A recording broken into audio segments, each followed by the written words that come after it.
Hi, hello, how are you all? Welcome to my channel Law Made Simple with me Vidya Reddy. Today, in the series of Law of Taxation, let us discuss about how to approach an officer and who is the exact person concerned officer under GST where we have any grievance to approach to solve the issue. So, the appointment of officers under GST is under section 4 and section 3 of CGST. So, without any prejudice or without any malfunctioning of the GST Act, the Assistant Commissioner or the administration of this Act runs. Coming to the powers of GST officers, they have several powers. So, every taxpayer must know about the powers of the GST officers, so they will help them approach the right officer at the right time, and also they will help to save the valuable time as by approaching a wrong GST officer, they might exploit or they might ask for more money instead of getting a grievance resolved. So, the GST officer has the power to enable officers to implement the law.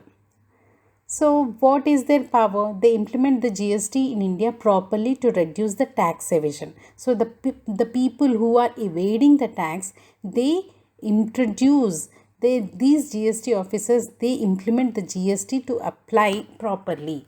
So, these powers are sometimes misused by these GST officers because when you give absolute power to anyone's hand, so obviously there is a lot of corruption. Coming to power of inspection. These GST officers can also inspect the business place, transporter, business owner, warehouse, any other thing which he wants to check.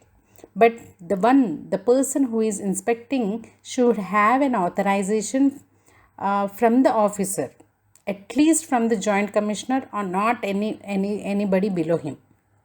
Coming to search and seize power. These GST officers also have the power to search and seize any goods if they find it will be helpful for any kind of legal proceedings. So any kind of businesses, wrongful businesses, they can search and seize also. And if they are tax evading also, they can search and seize.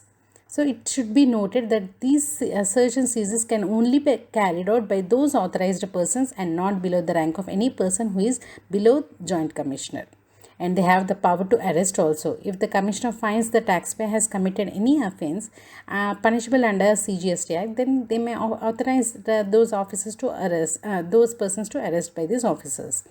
And also they have the power to summon persons to give evidence and produce documents. So the commission may authorize any GST officer on his behalf to summon any person whose attendance he considers necessary so as to give evidence or to produce any document or anything in the proceedings to inquire such officer in carrying out any other purposes of this act. So these GST officers also have the power to give summons, to produce evidence or to produce documents. To the access of business premises, these GST officers have authorization. If Joint Commissioner or Additional Joint Commissioner gives such access, they can check or they can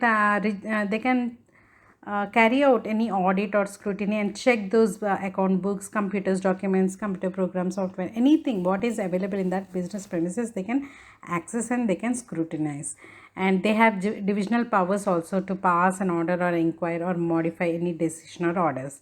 And they have power to collect statistics. So these GST officers, if they are authorized by the commissioner, they can collect the data, and this data can be utilized for how much of the tax is been collected or how much tax is evaded by that particular person, and concerned taxpayers has to furnish all the information relating to that GST.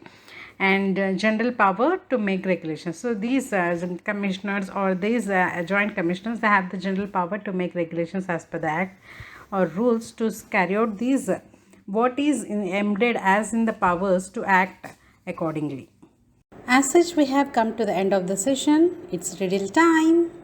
Please answer the riddle in the comment section. Please like, share and subscribe. Thank you.